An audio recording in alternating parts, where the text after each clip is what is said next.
This morning, President Trump accelerating his push to take over Greenland. The White House revealing the president and his team are discussing a range of options for acquiring the Arctic territory from Denmark, adding that utilizing the U.S. military is always an option. President Trump recently insisted the U.S. needs Greenland for security reasons and that Denmark is not able to protect it, which Denmark disputes. Right now, Greenland is covered with Russian and Chinese ships all over the place. While those nations have a presence in the Arctic, Greenland is in fact not surrounded by their ships. According to the New York Times, citing U.S. officials, Secretary of State Marco Rubio told lawmakers President Trump plans to buy Greenland rather than invade it.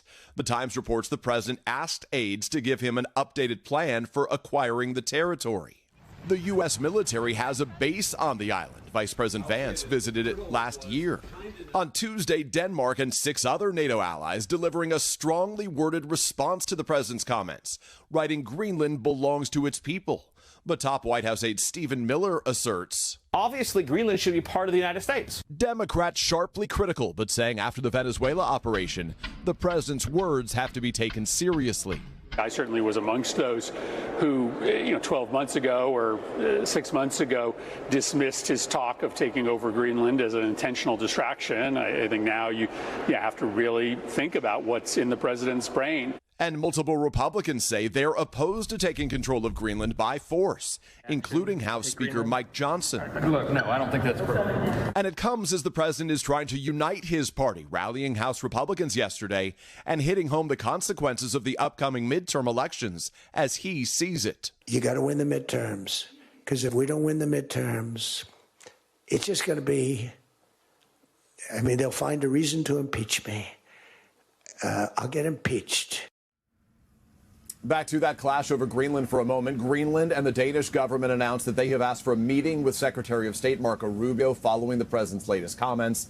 The Danish prime minister warning a U.S. military attack on Greenland, Chanel, would effectively end the NATO alliance. Meanwhile, Peter, the president is also in the spotlight over this controversial new website marking the 5th anniversary of January 6th. What more can you tell us?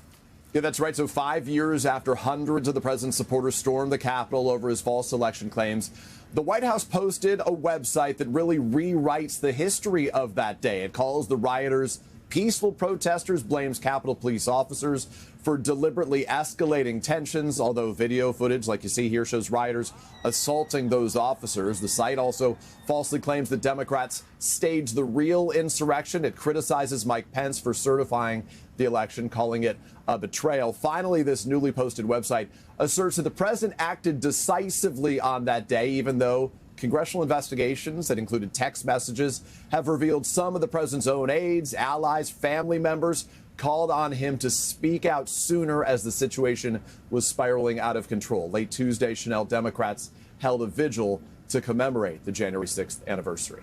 Back to you. Peter Alexander at the White House. Thank you. Hey, thanks for watching. And don't forget, you can catch the Today Show every morning on NBC or take Today when you're on the go. Just follow the Today podcast on Apple Podcasts, Spotify, or wherever you listen.